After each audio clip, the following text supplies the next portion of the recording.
Welcome to Everything Life and Real Estate. Let's get started with our hosts, Linda McKissack and Dana Gentry.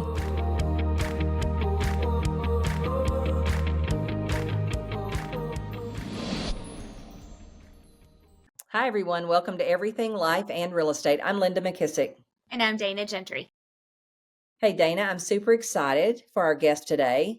Yes. I met Betsy at Betsy Pepine at Strategic Coach. We both went to 10X, I think is what we were at, right, Betsy? Yep. And I just fell in love with her story. You know, you and I talk all the time about some of the pitfalls we all make in the real estate business and just all the things and how important our family is and how real estate can be so time consuming and how we get caught up in all the things. And so when I heard Betsy's story, I thought, oh my gosh, she needs to be on our podcast. So I'm going to let Betsy tell the story, but I want to start off with first. Betsy, you were born, and then what happened? So I was born in Philadelphia. I was born an identical twin. So I came out second. Okay. I'm by 32 minutes. So I have a twin sister. And I don't know how far you want to go back, but so I have an older sister and my dad's a physician, and there was definitely an expectation that we were all going to follow in his footsteps. And we all went to the same college. We were all pre-med. My two sisters ended up joining and going to medical school where he was a professor and practicing clinician. And I did not. And I was the black sheep. And that caused a lot of I don't want to say issues, but, that was not taken well in my family. Mm-hmm. Because there was just a really strong expectation because they wanted what was best for me. And they believed that was the path that would be best for me and for all their daughters. So I went on to business school, and I always have loved business, entrepreneurship since I was a little girl.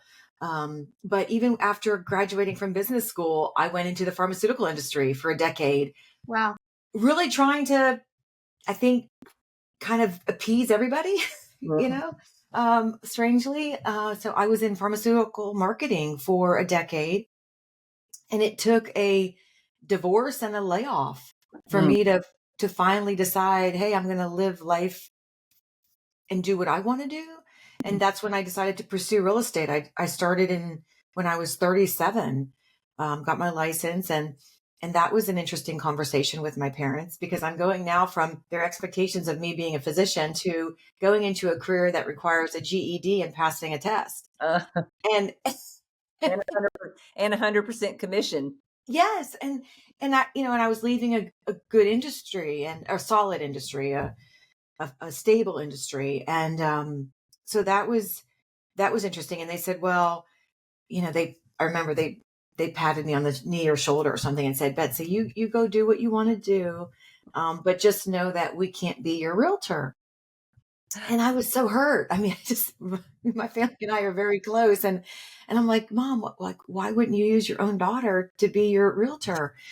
And they said, well, you remember so-and-so. And I said, yeah. She said, well, she's our realtor. She helped us buy this house. I said, Mom, you bought this house 40 years ago. She said, yes, but every year I get a box of chocolate from her at Christmas. And you know what I said to myself? So I was hurt, very hurt. But I said to myself, if that's all it takes to earn a loyal customer, one as loyal as my parents, I'm going to do just fine. I love it. Help yourself. Chocolates work. Yeah, a box with my sampler every Christmas. Oh my gosh, that's too funny. Yeah, and so I'm 55 now, so I was 37, so I'm on my 18th, 19th year, and absolutely loved it from day one. I gave myself 2 years. I had a plan B, but fortunately I didn't have to go to plan B, and truly feel like I don't work. I just help people, which is what I love to do. And I grew it from there. I grew a team, and then I formed the brokerage. Then I grew the team, and then I added title, added mortgage. Then I closed mortgage 5 years later and realized that's not something that I'm interested in doing. We have preferred lenders, but I don't have a mortgage company anymore. But I do own a title company. I own a real estate school. I own a property management company.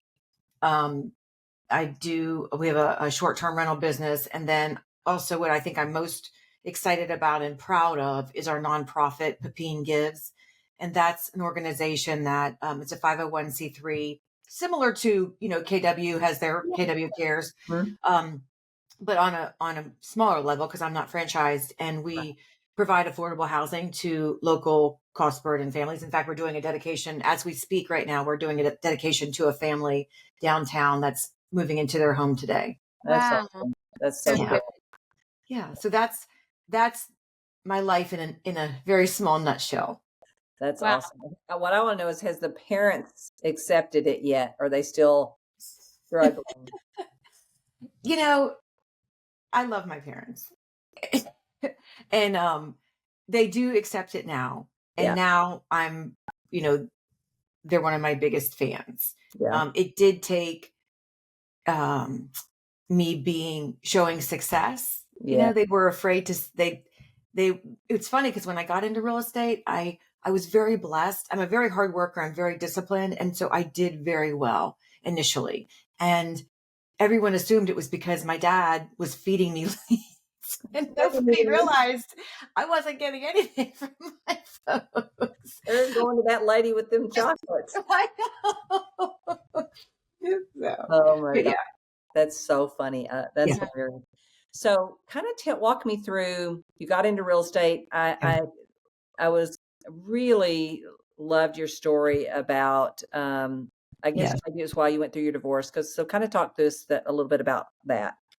So, well, okay, a couple of things. So, a couple of things. So, when I was 32, I was in the pharmaceutical industry, living in the Northeast, married to my childhood sweetheart. My girls were 1 and 2. In a very short period of time, I found myself single and I was laid off Wow. from my job. They closed. When you're working for a one product company and the FDA doesn't give you approval, Yeah. there's no commercial division. There's nothing to market. So Yeah. they closed the commercial division. Right. So at the time in my life, I had 3 pillars. I had my children, I had my job, and I had my marriage. And 2 of the 3 were gone.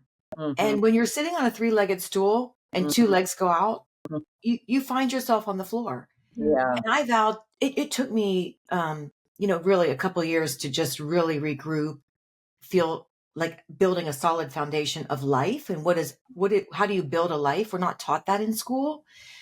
And I read so many books and I talked to people. I went into a church group and really tried to build my life from the ground up, saying to myself, I will never be in that situation again where I have so few life pillars that if one goes out, I had 2 go out. But even if one goes out, then I'm, traumatized. And so now I teach it to my agents. We do the Wheel of Life exercise every January.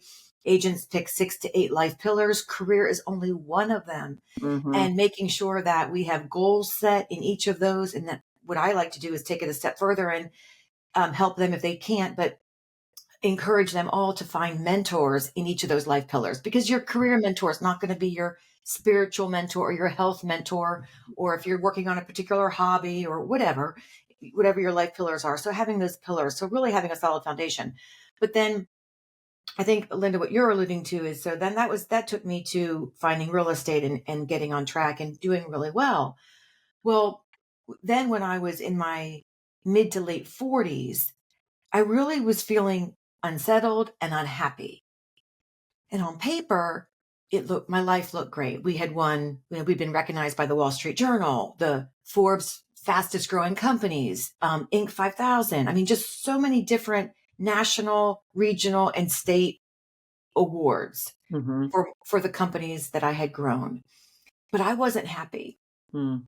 And it took me a year or so just to even admit that I wasn't happy, because I felt like I didn't have the right to be unhappy. Because, in our profession, you see so much, and you see so many people that, oh my goodness, have such, they have it so much worse. And so how do I have the right to be unhappy? But if you don't acknowledge it, you can't address it. And so finally I did acknowledge it, and I started journaling. I started doing meditation. I started doing yoga. I got into regular therapy with a person in, like, I've never done that before, like one-on-one counseling.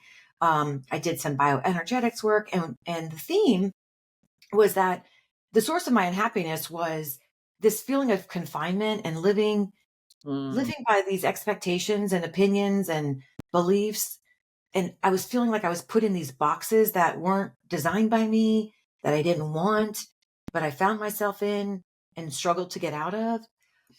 And so I wrote a book called, this book called Breaking Boxes, and how I got out of all these boxes and I put myself in boxes too. I'm not a victim. I mean, I allowed people to put me in boxes.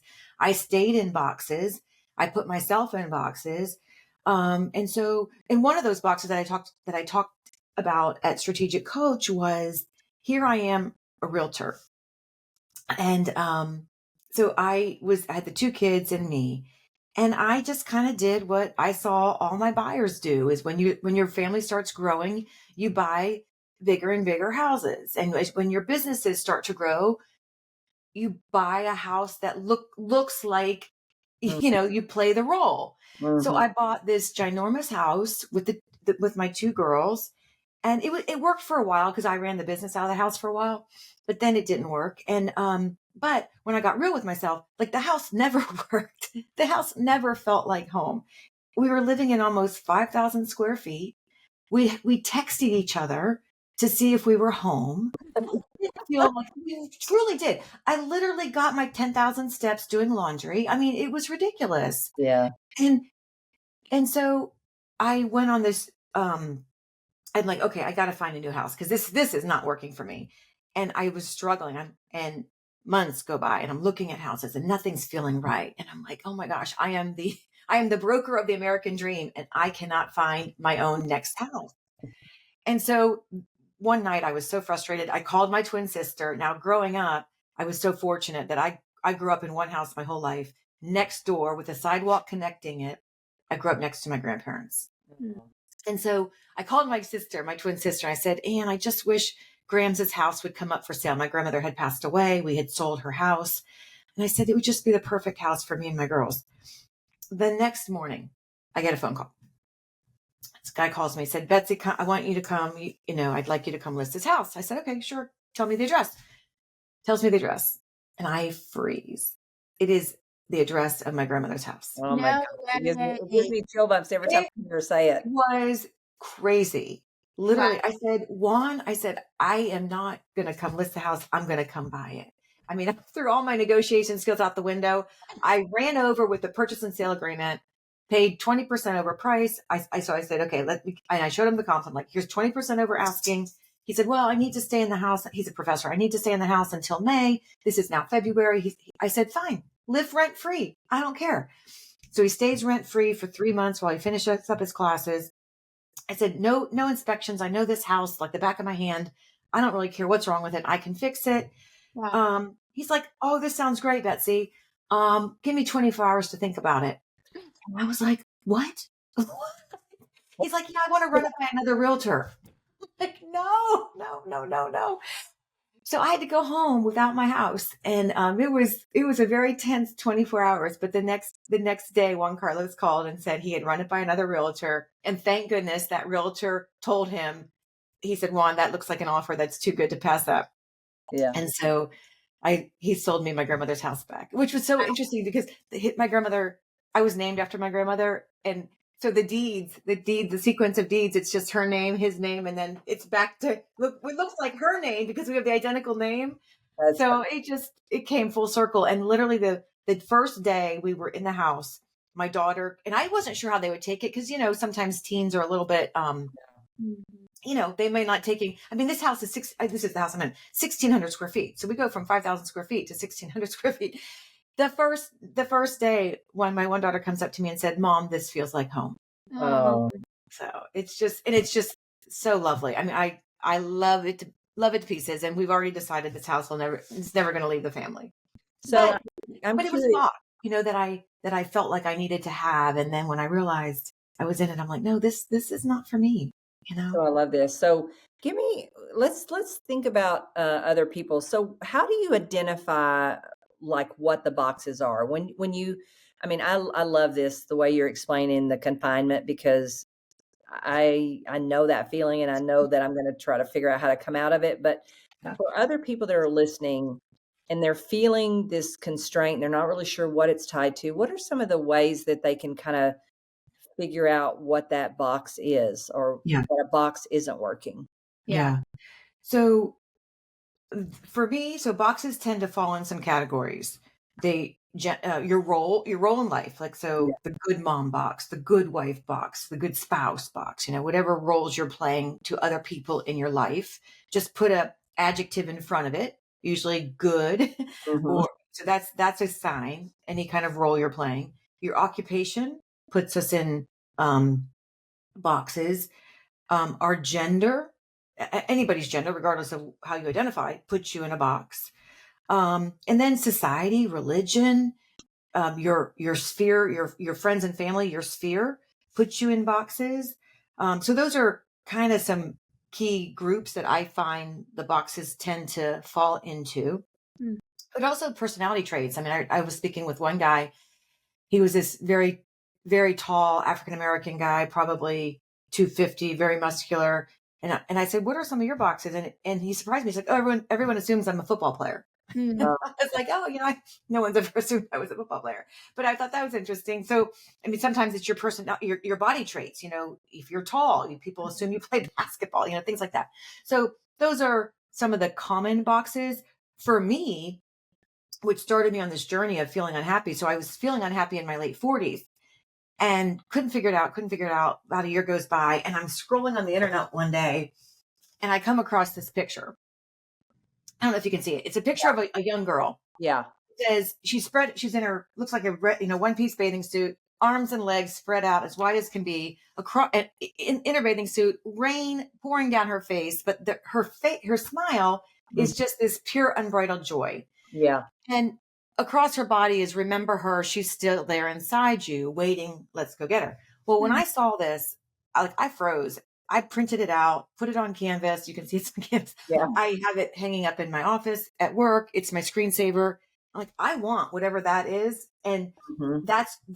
there was a disconnect between what I was feeling and this girl. Um, and and I actually found a picture near identical of me when I was 4, Mm.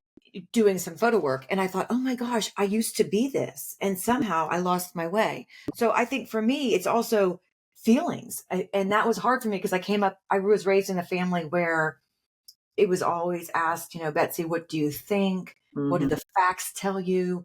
Don't rely on your feelings. They're Mhm. fleeting, can't trust those. So I really learned how to disconnect from what my body was telling me, Mm. and learning to re-engage with that and being more aware of your body tells you first before your mind tells you.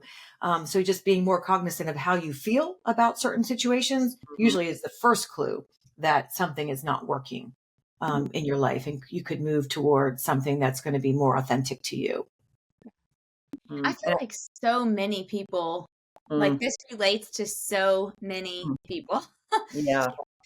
Well, I I think think, your ego keeps you from sometimes, Yeah. like for a lot of people to move out of that house into a smaller house, Yeah. if they would have, you know, let their ego say, Mhm. "Well, what will people think?" Well, Yeah. all of the things. Yeah. So that's so true, Linda. What I find for myself and others I've talked to, so first you have to be aware that you're in a box. I think of it almost like an infant. You bring an infant home, we put them in a bassinet, which is like a box, to Yeah. keep them safe.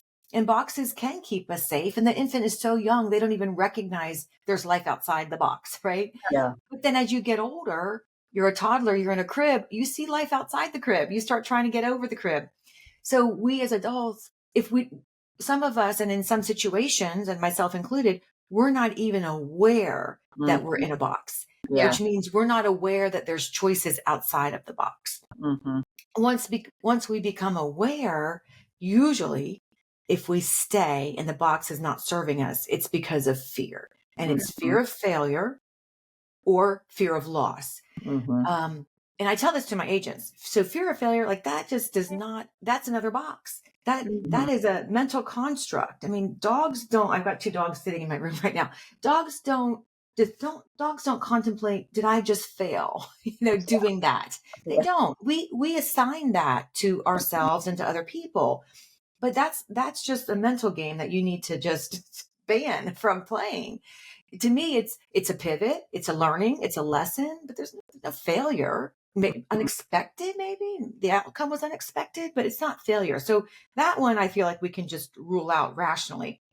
The other one, fear of loss, usually is fear of loss of status, like you said, Linda, like ego, Yeah. right? So, and there are people to this day who are shocked when they hear where I live, and because my neighborhood price point is very low, Yeah. and they're like, "You live there?" I'm like, "Absolutely," and I've never been happier. Mhm. I'm actually proud of it.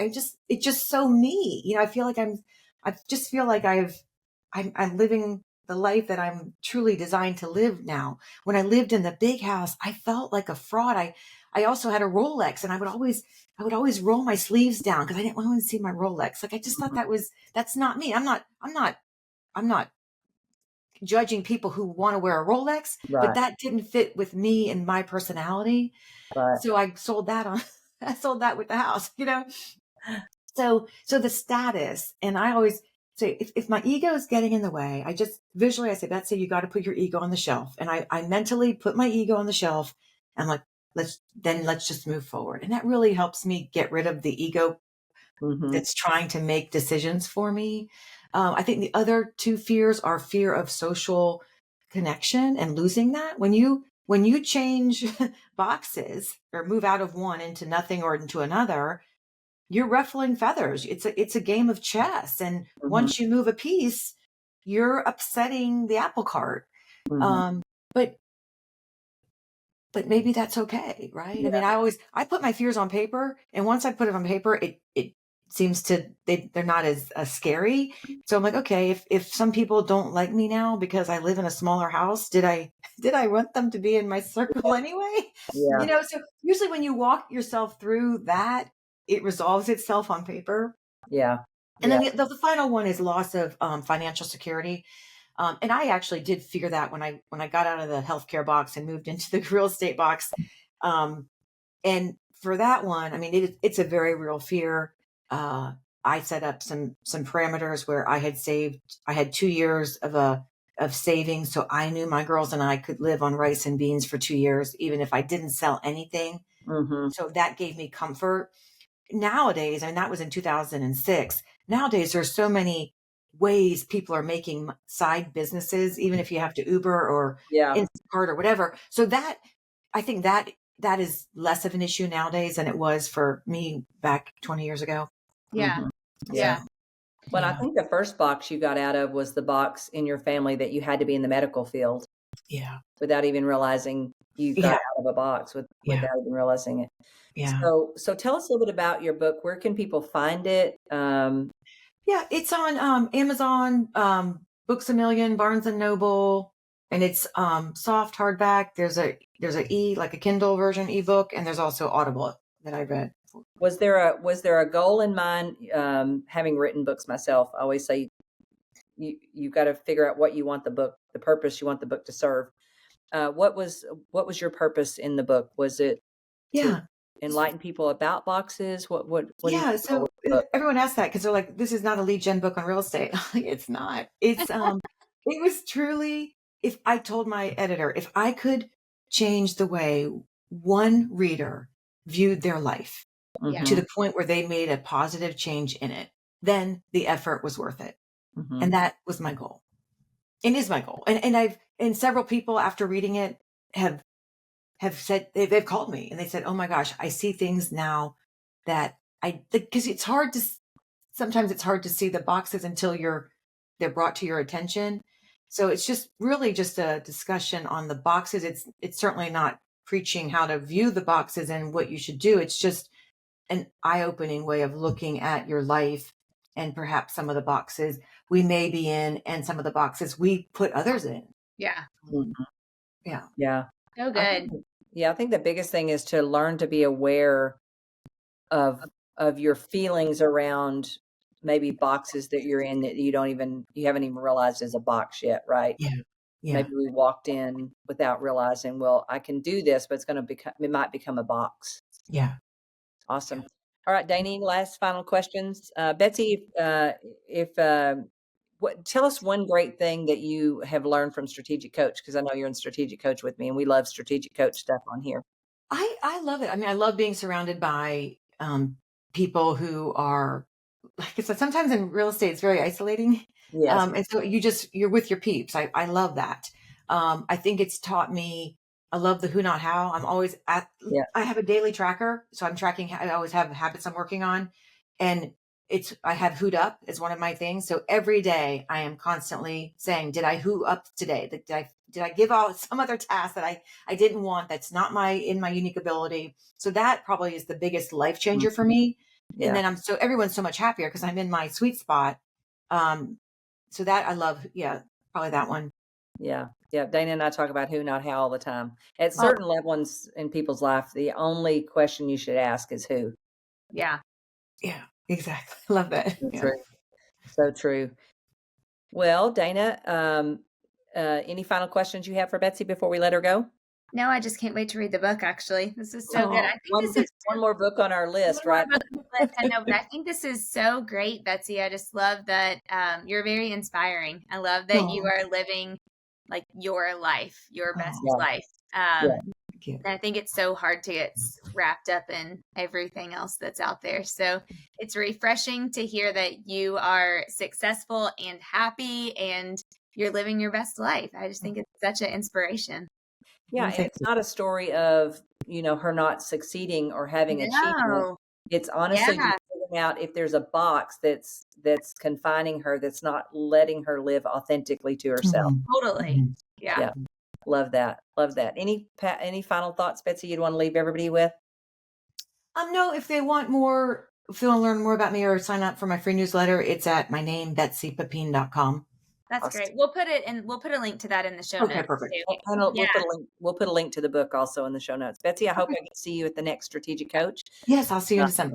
And remember, if you have not hit the subscribe button, please go ahead and do that now. And the greatest compliment you could pay us is a review and to pass this podcast along to anyone that you think that would enjoy our conversations. If you have a challenge, an opportunity, or a guest that you think would be perfect for our podcast, be sure and reach out to us at info@everything life and real estate. And Dana, I guess I'll see you next time. Sounds good. Thank you, Betsy. Thank you. My pleasure. Strategic Coach. Be sure to subscribe for more business strategies and tactics to inspire you to live an abundant real estate life. Don't forget to rate and review so we can bring you the best content. Find this and other valuable information at everythinglifeandrealestate.com.